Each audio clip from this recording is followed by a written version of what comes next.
Guys, welcome back to my channel. My name is Dami. If you're new to my channel, you're most definitely welcome. I'm a YouTuber based in London, Ontario, Canada, and I love to share my life living in this country and how you can also successfully come to this country, especially as a student. Okay, so in today's video I'll be telling you guys a few things. I always like to bring the tea, I always like to bring the tips and give it to you the way it is.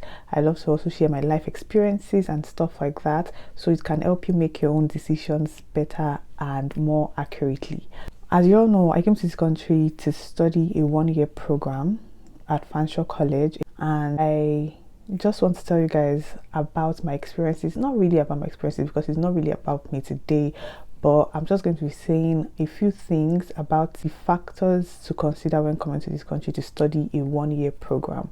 Is it really worth it to come to this country to study a one-year program? Like, you're coming to study a one-year program, is it worth it? Is it worth your money? Is it worth your time?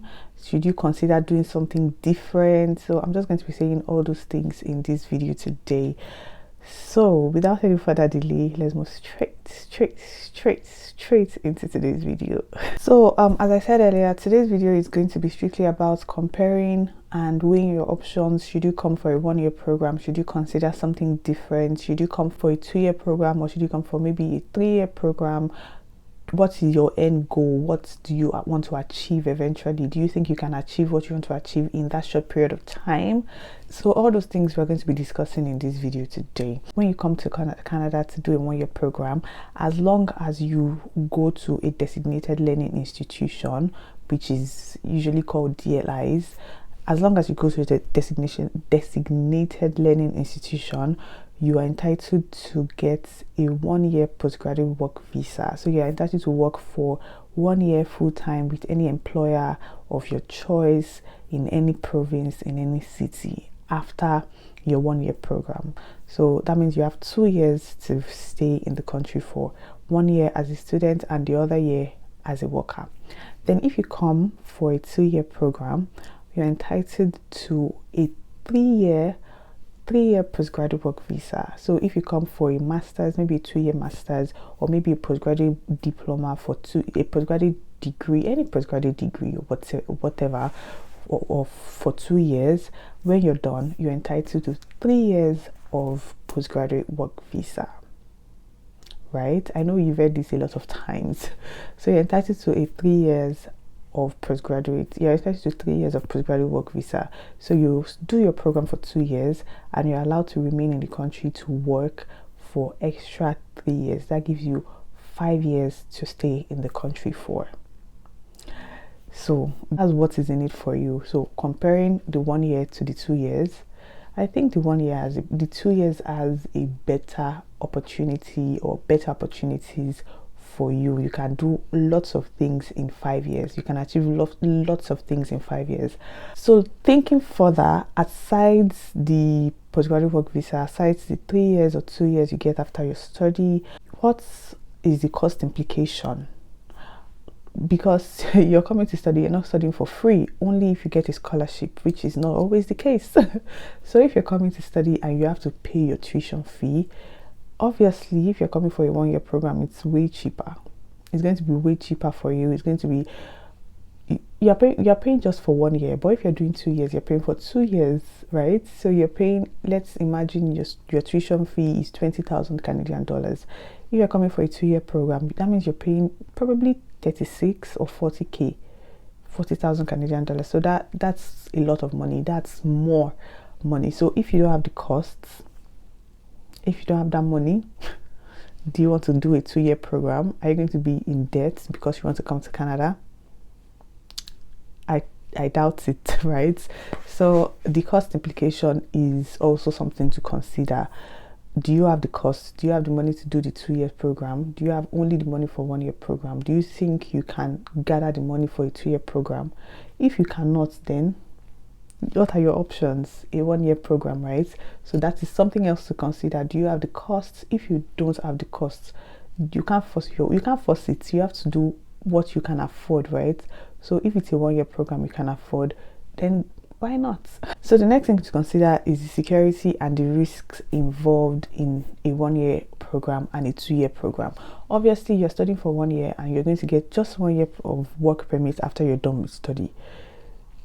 There's more risk involved in that, because what if you don't get your PR? If your end goal is to get PR, what if you don't get your PR in 1 year after you're done with school? What happens? If you don't get your PR in 1 year, what's going to happen? Are you going to go for another program?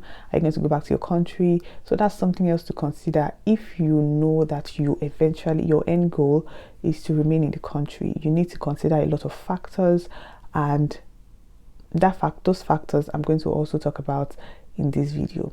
So there's more risk involved in doing a 1-year program compared to doing a 2-year program, which gives you 3 years to work in the country and pursue your PR status. So there's obviously more risk in doing 1-year program than doing a 2-year program. You're secure for just 1 year after your program, and if you do a 2-year program, you're secure for 3 years after your program. So it's something you want to consider. Do you think you want to take the risk of doing 1 year and having security in the country for just 1 year, or you want to do a 2-year program and you're secure for 3 years, and anything can happen in 3 years. In 3 years, you can become a PR. In 3 years, you can decide you want to go back to your country. So anything can honestly happen in 3 years. That's something you want to consider. So if your end goal, which is almost everybody's end goal, if your end goal is permanent residency in the country, then you have more work to do compared to someone that the end goal is just to study and go back to their country. So if you know you want to come to the country, study and remain in the country after you're done, definitely you will know this even before you come to the country, right? So if your end goal is to study and finish and remain in the country, then you might need to consider more factors than someone that just wants to come to study and go back to their country. So one of the major factors to consider for this situation right now, of weighing your options, if you want to do 1 year or you want to do 2 years, is checking your CRS score. So Canada's PR process is a point-based system that enables you considering different factors to remain in the country and apply for your PR and get your permanent residency status. So one of those factors is your age. Are you young or you're old? If you're young, you have so much time. You have time to while around. You have time to spare. You are not up to 30. As long as you're not up to 30, you have time to spare. You can decide to take it. You can decide to take a 4-year program. So if nobody really cares, because you have enough time. If you are younger than 30, right? But if you know you're closer to 30, or you're more than 30, or you're maybe in your mid 30s, in your early 40s, a major factor you should consider is that your age, because the longer time you wait, the more points you lose in your eligibility for permanent residency. So if you're 30, you begin to from the day you clock 30, you begin to lose a number of points in your eligibility for permanent residency. So if you're still young, if you think you are maybe 25 or 24 or you're 21, you have so much time ahead of you before you reach 30. You can decide to take a 2-year program, and you still have enough time to apply for your permanent residency without risking losing any points. But if you're more than 30, or you're maybe in your mid 30s, you already have lost so much points, and I don't think you would want to lose more points taking the chance of doing a 2-year program. So that's another factor you want to consider before you take a 1-year program or a 2-year program. Another factor to consider is your level of education.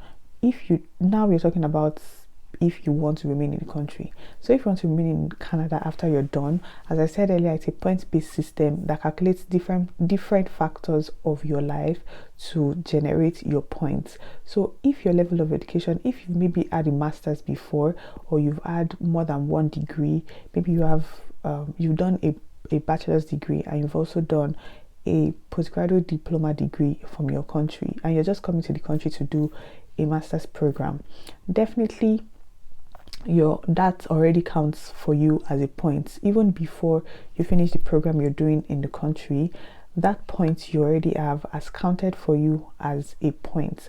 That degree you had before, or those degrees you had before, has counted for you as points in the point-based system, which gives you more chances to get your permanent residency. So if you've already had maybe a master's program and you just want to further your education and get maybe a PhD, or maybe you want to get a second master's degree, then your points are already, that master's already have given you enough points, or maybe more points for you to be eligible for permanent residency, or to be eligible to be picked and be given invitation to apply for your permanent residency. Thinking about that, if you know you already have like points, your points are already high enough, maybe you've calculated your CRS score and it's like 480, definitely you know you have more chances than someone that maybe is just coming for a bachelor's degree and the person's points is maybe 320 or 350 in the CRS score. So definitely, even if you decide to take a 1-year program, it gives you more chances. You have opportunity to get your PR within 1 year. That's maybe before COVID, because right now with COVID, we don't really know what's happening, but COVID is moving on gradually, and it's like things are going back to normal gradually. So I feel very soon things will begin to move back to normal. So if you're trying to consider this factor, you need to check, what is my level of education? Will this affect my points in the CRS score? Will this give me more chances to get my PR in 1 year? So if you think those points, those things already give you more chances, more points in the CRS score, and you have your chances of getting your PR in 1 year is high, then you might want to consider doing a 1-year program compared to doing a 2-year program. So that's another point to consider. So another point entirely to consider is the location of the school you're going to. So in some provinces have provincial nomination, while some other provinces don't. Some provinces have provincial nomination for students. So if you're an international student, if you are done with school in some particular provinces, it gives you points in the CRS score, in the express entry profile. So it gives you points that can actually give you opportunity to apply for provincial nomination. So if you get provincial nomination from a province that you schooled in, that means you really might not need to do a 2-year program. So some provinces, for example Saskatchewan, I hope I'm saying it the right way, have international students provincial nomination pathway. I'm not sure, but I think they have a pathway for international students. So when you're done with school, you already are eligible to apply for that provincial nomination, compared to some other provinces that maybe you need to get a job before you can apply, or it's just for particular people in particular work field that can apply for those provincial nomination. So if your school is in a province that has this kind of pathway for international students, you may want to consider doing a 1-year program compared to doing a 2-year program, because your chances of getting your permanent residency is higher and better than someone that is in a province that doesn't have this kind of opportunity for you. So all these things put together are things you must look at before making the decision to do either a 1-year program or a 2-year program. So I hope I've been able to make some sense. I hope I've been able to communicate my points without confusing you. But if you're confused in any way, please leave your comments in the comment section. I would be there to reply all your questions and all your comments and every worry you may have. So yeah, please, if you enjoyed this video, make sure to give it a like, make sure to subscribe if you're not subscribed, and also share this video with people that you think may need it the most. Okay, and without any further delay, I'll see you guys in my next video. Bye.